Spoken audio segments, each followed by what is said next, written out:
کاری صاحب د نن کوهاټ ټي ایم ای امپلایز یو احتجاج کړی و چې 29 ملازمین فکس دلته کیو او دا اوس د ټي ایم او یو نوټیفیکیشن جاری کړو د 29 کسان فکس نه فارغ کړلو او د ټمپرری لکه ډیلی ویجز ته واړول دی حواله سره تاسو سم موقف دی. نحمده ونصلي على رسوله الكريم. تاسو شکریہ ادا کوم. دا مسله ډیره د اکرام ته بنځو خو تاسو لاندې الفاظ باندې خبرو دا یو هفته نه ټیم سره بل چې تګړی و چې را داخله دو کیسو او کیس هاي کورټ نه به وایي د اس پی طرف نه ماته دراولو چې راکړه تنه ستل الله فارغ په بهر حال 8 مهینې بیا د وساتل نو 8 مهینې نه بعد بیا بل رزي دغه ما سره کېنستم بیا صدر صاحب چې سخی بادشاہ د چې کوم لازمي دي د صدر دا یونین ولا ان ناسو ټیمو سره ناسو زن ناسو هغه ویل چې دا خو ماته بیا مسله جوړیږي سبا د پیراو من جوړ شي او ځکه دا د ريجستر کوم نو هغه ته دا ولو چې دا من خو ته ټیکنیکل خبرې دي خپل خپويږي خو یو کارو کله صدر صاحب چې دا اعتماد کیواله نو تاسو دا چې اګری شو دا به هغه ملازمین اعتماد کیواله نو تاسو چې خپل کې بده خبرې اګری و ما څه بیا بده کې اعتراض نشته. بهرحال بیا پرون یا کله پکې ټیمو سره بیا لیټر کړل چې دا ما د فکس نه هاتم د ټلویزیون سم ترانسفر کړل نو پرون زموږ د ماب څخه کلونه کړیو نو پرون بیا تاسو د میډیا په سره تاسو سره خبر شوم چې دا د ټلویزیون سره ترانسفر شوی دی نو زه له خپاش ولم چې زه د ما په کې ما ولم منشن شوی و چې د کړی په بهر حال اگر استیر شو نن زراغلن نو د تراغلن چې د مسلې محل رو بسونو چې راغلن د تو احتجاج نه احتجاج باندې ما احتجاج حق دونو د خو سره د خو د سیدي چې د کوټ خلک دي دوه د حقوق جنگ د بزلړو نو سره زته کیږي د لپاره بواز د ټول کوټ خلک دي مرحله هغه سره ز چې کین استلم هغه مطالبه ما اوردل هغه ته مزمه دی واخستله چې ټیمو سره تاسو برته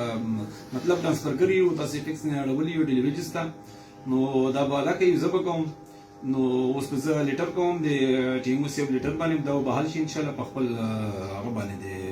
چې کوم فکس باندې دي هغه بحال وي په خپل ځای باندې بحال پاتې شول او سره مسرنګ ودا کړی چې موږ ټول ټیمو سیو ما ته ټیمو سیو ته مو چې تا کړه لیټر کړه او اوس لیټر کوم د تا والا لیټر چې دا نو هغه متقابل قبول نه د خپل لیټر کوم او دوه بچ دا بهر شي خپل فکسبلی او زه به لیټر ال سی بي ته کوم چې دا مسله پر تا ده مته دي کی تاسو مته پالیسی راولو نه چې څه پالیسی ده نو هغه مته پالیسی راولږي چې دا تاسو را ستای شي یا ټلویزیون باندې یا ریګولر کو یا فکس باندې وساتو چې هغه پالیسی راغلي نو هغه پر ان شاء الله دا به حل کړو. کله چې ما کوېشن بل دا غدي چې دا تاسو یې لګی چې موږ کوم نوټیفیکیشن ټي ایم او کړی دی دا مو سسپند کول لیکن قانون 2019 کې یو نوټیفیکیشن شوی چې فکس ملازمین پورا خیبر پختونخوا کې ختم شوی دي او تاسو دی حواله سره سي چې دا کوم کسان چې دي آیا دا به تاسو د نوټیفیکیشن اندغه کوي چې دا به فکس وي کنه ډیلی ویجز وي او دینه علاوه یو بل کوهاټ ټي ایم ای کې یو غټ ایشو بل دی چې دا 29 فکس ملازم اندغه سره ریلیټډ دي چې دا کوم تاسو سره فکس ملازمین دي دا 29 دي چې کوم ټي ایم او سره نوټیفیکیشن کړي او نن ټي ایم او سره یو موقف کړي چې ما سره 31 سیټونه فعل ټي ایم ای کې خالی دي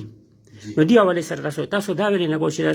صوبایي حکومت نه دی نوټیفیکیشن او چې کوم 29 فکس ملازمین دي چې کوم سیټونه خالی دي دی باندې دا خلک د ورکه اپاینټمنټ وشي نو دا یو کوهاټ عوام سره फायदा دی. دو ضروري ستا چې کوم حواله کړل کنه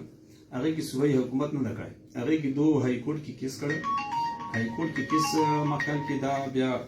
هغه بای کړل کنه